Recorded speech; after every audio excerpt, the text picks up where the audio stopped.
Welcome to the Passive Mobile Home Park Investing Podcast with your host, Andrew Keel. This is the podcast where you can get the education you need to invest 100% passively in the highly profitable niche of mobile home parks. Welcome to the Passive Mobile Home Park Investing Podcast. This is your host, Andrew Keel, and today we have an amazing guest in my friend, Mr. John Squartino, who is the COO of Keel Team Real Estate Investments. Before we dive in, I want to ask you a real quick favor. Would you mind please taking an extra 30 seconds to head over to iTunes to rate this podcast with 5 stars? This means the world to me, and it also helps us get more listeners. So please leave that review, and thank you for doing so and making my day. All right, let's dive in. Born and raised in Orlando, Florida, John Squartino attended the University of Central Florida, graduating in 2013 with a major in marketing and a minor in sports business management. Upon graduation, John landed a job with a startup sports technology company where he assisted in product development, marketing, and customer support. After 4 years of employment there, a life-changing event occurred when him and I met at the gym and started discussing, we started a conversation ultimately around mobile home parks. And I was able to convince John to basically put a bow on his sports career and take a journey with me in the mobile home space. Fast forward 5 years, we've been able to acquire 30 plus mobile home parks together and employ over 40 people across the world in our mobile home park property management company. So John, welcome to the show, dude. I appreciate the introduction, man. It's an honor to be here with you today. We see each other not often anymore. We're all so busy, but it's really cool to finally link up with you on the podcast. Yeah, I mean, we're in the same office today, so there's no excuse. We got to get lunch later. We do. I think it's a long time coming, for sure.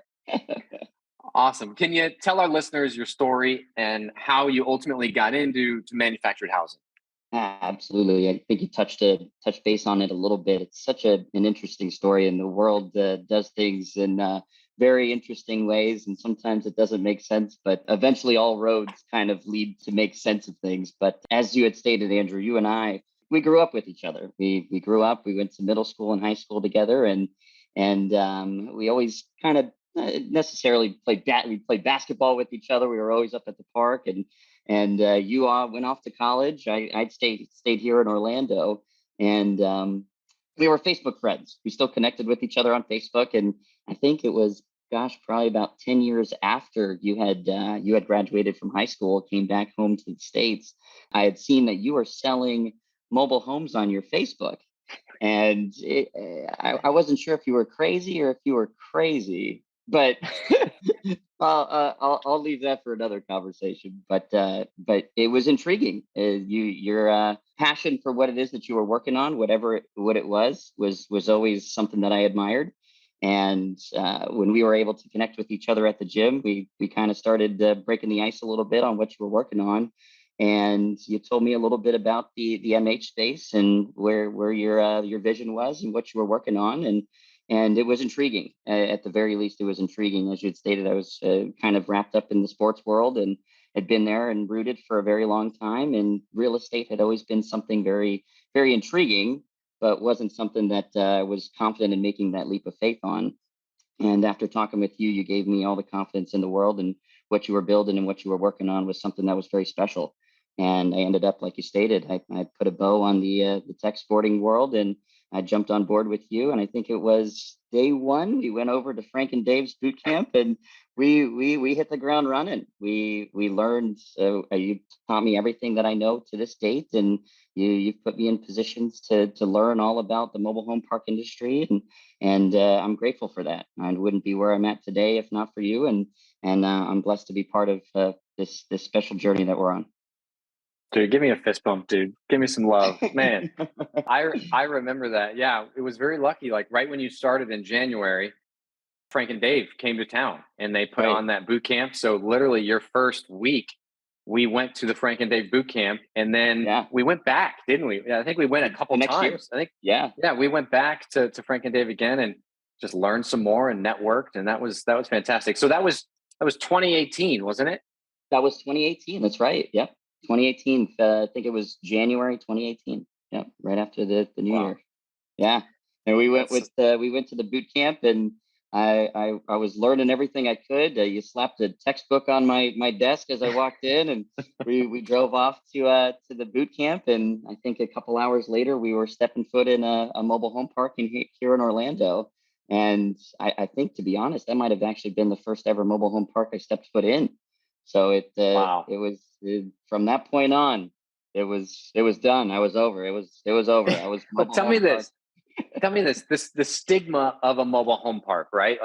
Like it's super strong. So before stepping into a mobile home park, what did you think of mobile home parks? That's it. That's actually a really good question. And I think this is something that is just so misunderstood across the United States. And it is that stigma and that stereotype. Unless you're either in it or you know about it, you kind of have this misconception. And when we actually moved up to one of our acquisitions in Ohio, I will be honest, it was kind of overwhelming. I wasn't too sure what to expect and how to handle the residents, and what way to go about communicating with people and how to treat things. And I then find out really quick, it's as normal as everyday life. It is a normal life. It's actually really good to have that, like that boots on the ground experience, to truly feel and understand the operations of a community, the tenants. It's like a family. It really is like a family. It's similar to a neighborhood as you would have down here in Orlando, but very more tight knit. And I love that aspect of the mobile home parks. Cool. So would you say that before working with me, you had one idea of what a I mobile home did. park looked like, felt like, existed, and then after working with us, after living in one, you have a completely different, mindset on what a mobile home park is. Night and day difference. Night and day difference. I think that immediate sense of uncertainty has now gone to it just being a normal. It is a normal lifestyle. It's a normal feeling, Normal and community. It's just a it's a community normal. of people where That's people right. live, right? Yeah, I Exactly right. remember the first park that we moved into, Deer Run, up in Ohio. Yeah. And I remember we went up there a few days before closing and we were getting dinner. Do you remember this? Oh, We I were getting remember this dinner in story town like it's yesterday. and I was so nervous. And we were talking to the waitress. We Waitress. said, hey, and at the time it was called something else. The park wasn't called Deer Run. But we said, Yeah. hey, do you know that mobile home park over there off, I think it was Salem Alliance Road? Do you know that park? And she's like, oh, you don't want to go in there. Oh, just full of drugs. And it's just whatever you do, stay away from that place. And we were like, oh my goodness, what did we get ourselves into? Because there was a home in the front of the park. It was actually a nice brick home. It was Oh, older yeah. that we were going to live in. And my wife, was moving. She was going to fly up the week after we closed on it with my 1-year-old daughter at the time. And we were going to live in that house in front of this park. And there was like 19 vacant mobile homes that we were going to rehab and we were going to oversee it. I remember that. That was such a rush. And yeah, I remember that before then I was like nervous, like, oh my gosh, what did I get my family into? What did I get you into? And then we started meeting the tenants and they were the nicest people, right? Like Yeah. it was just a community of people, of regular people that we became good friends with and still, keep in touch with to this day. So yeah, That's right. just that stigma, I think people are caught off guard by, but they shouldn't be. It's just a normal community where people live, right? Just affordable housing. And I think that was kind of a groundbreaking moment for you and I after leaving that dinner. We left that dinner saying, I don't know if this is something we can do. I remember that. And then the next day we went back to the community. We still had that sense of uncertainty. And then we looked at each other and we were like, if we can turn this place around, if anybody can do it, it can be us. Yeah. And to this day, I think Deer Run is probably one of the more proud. I mean, we're proud of all of them, but Deer Run is a very proud one because of where it came from and where it is today, for sure. Totally agree. What do you think is the toughest hurdle for most operators in mobile home park ownership? Good question. I think one of the biggest hurdles has got to be just the managing of the property management as a whole, the operations, making sure that your staff, you've got a good staff on your hands. Collections are a huge process, obviously a huge component of the operation.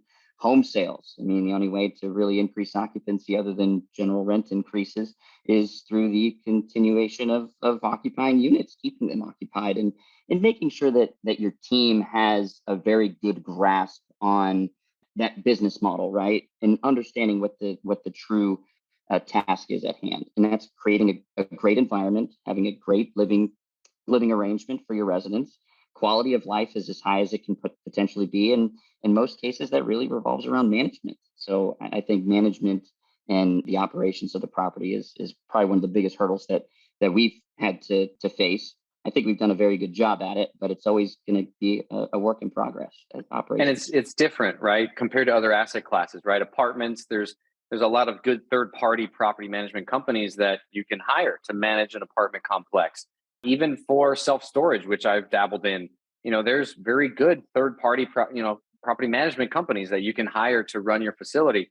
But in mobile home parks, it's a different story, right? It is. The average, I think there's a couple, right? Third-party managers, but their minimum charges don't really work for the parks that are below 100 lots. So it's you got to have a good internal system for this. And it's a lot of work, quite honestly. It's a lot of work. It is a lot of work. And in conjunction with that, I think just the management of the CapEx budget and what it is that you're setting out to do. What's your end goal? What sort of property projects are you working on? Is it an infill project? Where are you allocating the CapEx funds? And the management of that process from start to finish, making sure that you've got not only everything in line from a financial aspect, but also from a timing aspect. Timing sometimes can be the hardest thing to overcome and stay ahead of. And that's why, I mean, you and I know we try to stay as so far ahead of schedule as we possibly can, because we know at some point in time we're going to hit some sort of crossroads. We're going to hit a hurdle and it's going to set us back. But if we at least stay one step ahead when that hurdle comes, we're at least where we should be, or hopefully still right ahead of that. That's a great point. Yeah, especially with us buying a lot in the Midwest, you're coming across this big thing called winter that really shuts down a lot of CapEx projects. To piggyback on that, I mean, I know you've managed a lot of value add mobile home park projects. What would you say is the hardest value add component in mobile home park investing? I mean, it's got to be the infill side of things. Infill is probably got to be one of the hardest things, mainly because of there being so much red tape. Just because you do something in one community doesn't mean that you can do it that way in the next. You've got to comply with your local code enforcement officers. The utility providers sometimes can be very difficult to work with, and you don't have an option, really. You're kind of at the mercy of the one provider. If the electric company, the electric company or the gas company is slow to the punch in getting the either the meters set, or maybe it's new construction where you need to run new lines. We'll get to you. We got you on schedule. Don't worry. Hearing that, it just boils my blood, because the sense of uncertainty is just so underwhelming. And knowing that we've got goals to meet, and we've got expectations to hit and timelines to keep track of.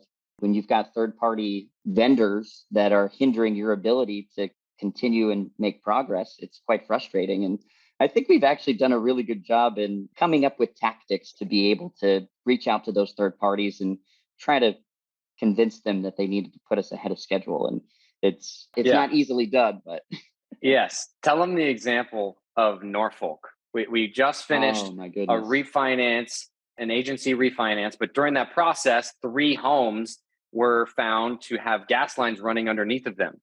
And Fannie Mae was not going to give us the loan because that was a hazard.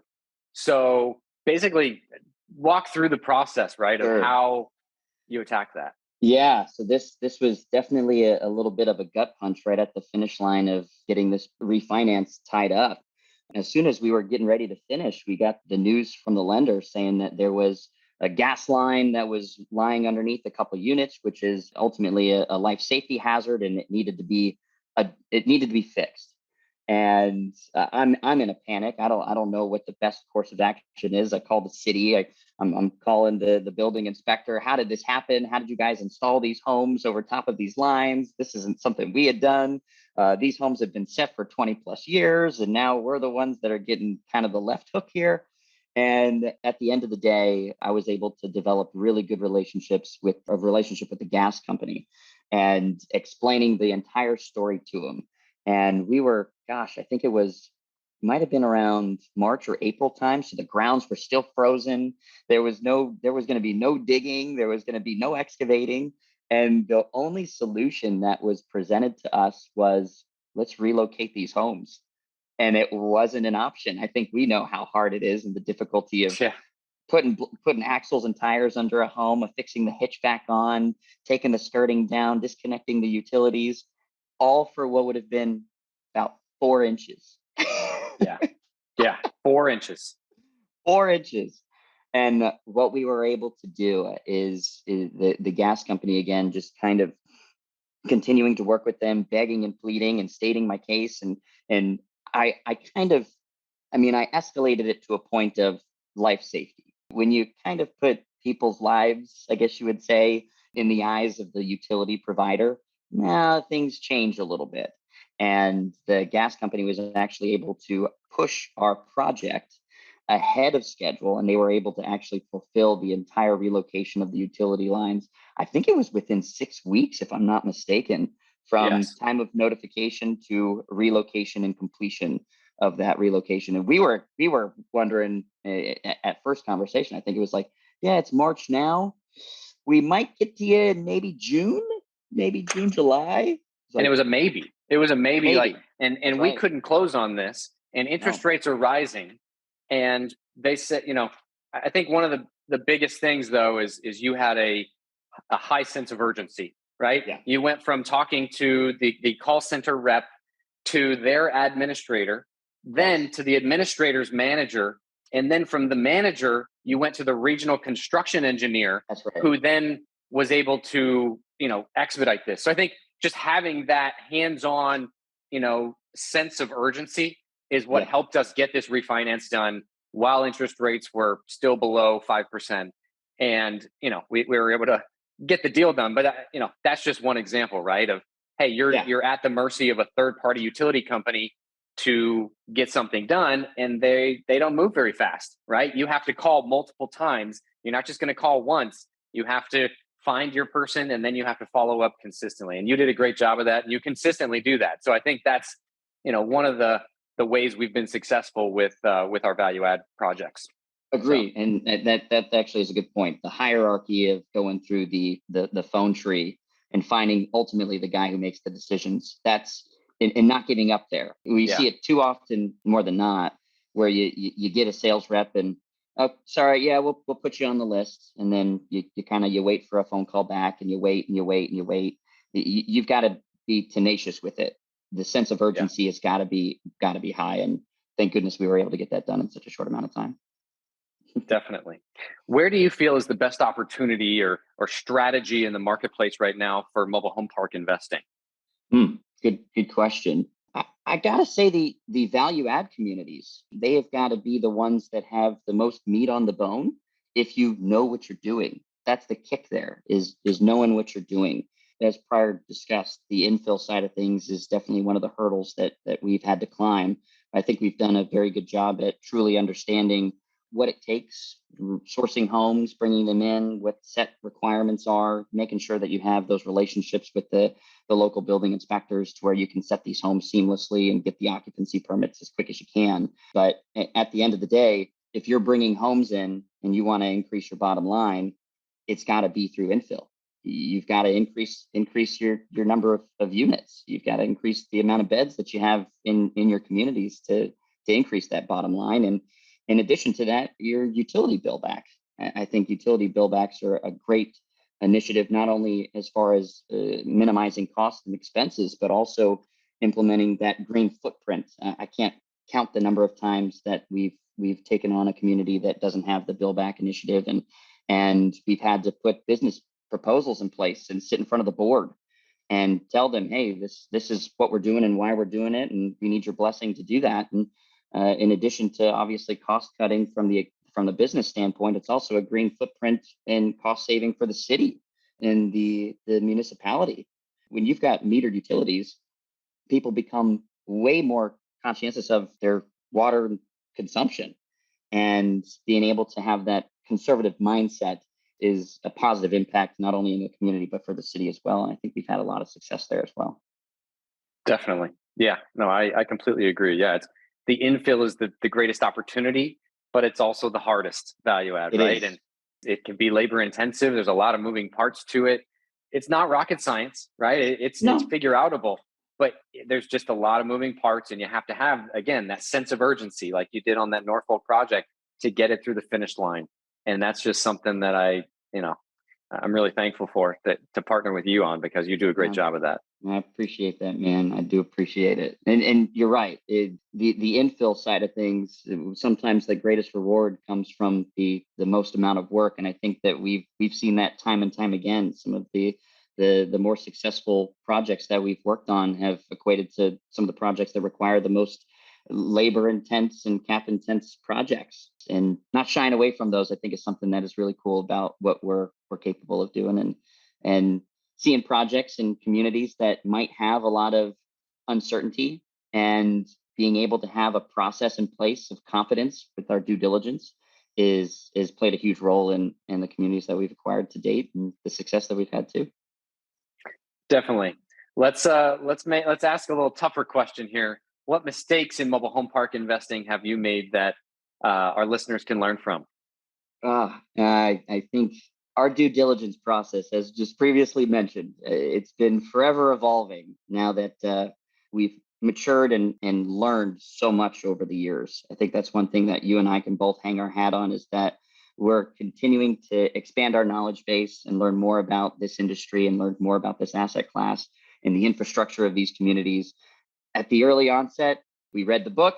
You kind of take what you read and you put it to action. And I will say we definitely ran into some hurdles that we now know today to avoid. And our due diligence process has now become a very bulletproof staple process in our acquisitions. One community example, one in Indiana, we didn't scope the sewer lines. We looked down them. We said that they looked pretty good. We asked the tenants how well their sewer system was, and everyone gave us a thumbs up, and we kind of took their word for it. And then a couple years down the road, we find out we've got some sewer issues and we've got some root intrusion, and now we've got to go ahead and rod the lines, and we got to jet the lines and clean out the system. And now we've got a maintenance schedule to avoid that from happening down the road again. But in addition to that, it's now added to our DD process. So one thing we know, true, we get a plumber out there and we camera every single line throughout the community to make sure these lines are clear, they're clean. And if they're not, then we make sure to address that before any acquisition does happen. So I think that has definitely been one of the hurdles or mistakes that we've experienced, but I think we've rectified those, and I'm proud of the process that we have in place today.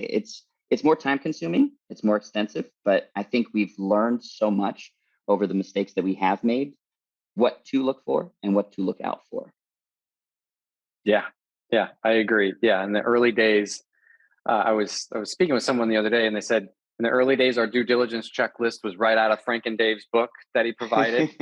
And now it's grown to, I think there's over 400 items, that we need to check for a new property. So the due diligence has just gotten much more extensive, and that has saved us a lot of money, a lot of mistakes. So what are the most important things that you think passive investors, we're talking limited partners here, what do you think they need to look out for when investing into mobile home parks? That's actually a really good question. I think we hear that more often from investors now than ever. And I think that's the confidence in the operator, looking for an operator that you know and trust. That's probably one of the hardest hurdles to climb, is finding that operator and partner. At the end of the day, you're a partner. You're in it with us, and you've got to have confidence in that individual to know that your investment is secure.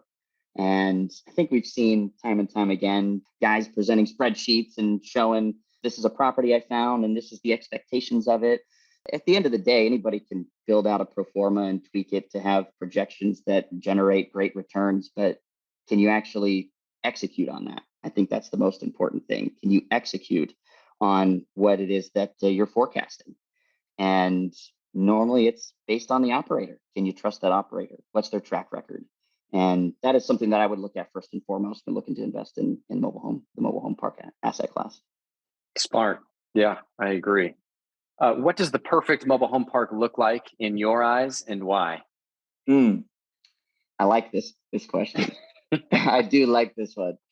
I think 100 units is like a sweet spot. I think 100 lot park is an absolute sweet spot.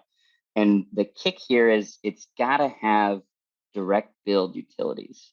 If you've got direct build, city water, city sewer, utility, newer vinyl shingled peak roof homes, paved roads, driveways. All right, am I painting the perfect picture of a mobile home park? I think I am. Yeah, and buying it at a 10 cap. And a 10 cap. especially now. But I think the direct build utilities has got to be one of the things that we look at first and foremost, making sure that you don't have a private utility system, a well, a treatment plant. I think those are things that we've seen some guys have great success with them, and we've heard some horror stories. And I know we've definitely steered clear of each of those utility infrastructures. And I think if you've got that direct build dynamic, you eliminate a lot of uncertainty as far as expenses, not owning the underground lines and having to repair leaks. And then you request leak adjustments. And if those leak adjustments don't get granted, your expense ratio can kind of get flipped a little bit. And from 1 month to the next, you've got to get leak detection out there and your expense ratio goes even higher. So I think that direct build component in a community of about 100 lots is where I would see the perfect painted mobile home community. Yeah, no, I agree. On our KPI call the other day, we were looking at some of our parks and looking at the expense ratio on our direct build parks. Literally, I didn't think that was possible to get a 25% expense ratio, and it just shows you, those direct build parks, when you're not having to worry about the loss, from the billing back that you're going to experience, it's day and night difference. So I agree that would be in my perfect mobile home park as well. Direct bill, water, sewer. What do you think the future of mobile home park investing looks like, and how do you see mobile home parks fitting in with the direction the economy is going? Yeah, that's good. I mean, I think what we proved, especially with COVID, I mean, you and I, we were sitting in the office every single day, just uncertain. What are things going to look like tomorrow? What sort of right hook are we going to hit, or is going to hit us? And we were calling the banks and making sure we have money lined up if we were uncertain about rent collection, and making sure that housing was going to help out our residents, and contacting our banks to let them know that we could potentially be in a problematic position. And it proved, or should I say, we kind of weathered what we thought was a storm. And COVID really proved that the affordable housing market is here, and it's here to stay. Because during COVID, people from an income standpoint were running into some financial hardship. These big time mortgages were not able to be afforded anymore in some cases. In some of the cities that we were around, we ended up seeing our occupancy climb. Our mobile home park occupancy started to climb because people were looking to get rid of those big long-term liabilities. So I see the mobile home park industry sticking around for the long haul. And I don't see mobile home parks going anywhere anytime soon, especially in the market that we're in today. If anything, it's going to get better for us because of the state of the climate of the industry as well, and the world. Very cool. Yeah. I hope you're right. I hope so too. Yeah. John, how can listeners get a hold of you if they'd like to do so?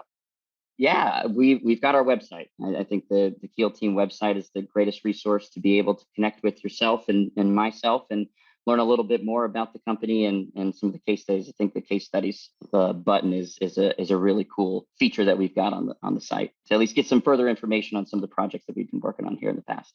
Awesome. And that's just keelteam.com. .com. That's right. Awesome. John, thank you so much for coming on, dude. I really appreciate you taking the time. Absolutely. It was an honor being on here with you today. And I look forward to continuing on this venture with you, my man. Awesome, brother. That's it for today, folks. Thank you all so much for tuning in. Hey, are you getting value out of this show? If so, would you mind please going over to iTunes and leaving the show a quick 5-star review? I have a goal of hitting over 100 5-star reviews by the end of 2021, and it would mean the absolute world to me if you could help contribute to that. Thanks ahead of time for making my day with your 5-star review of the show.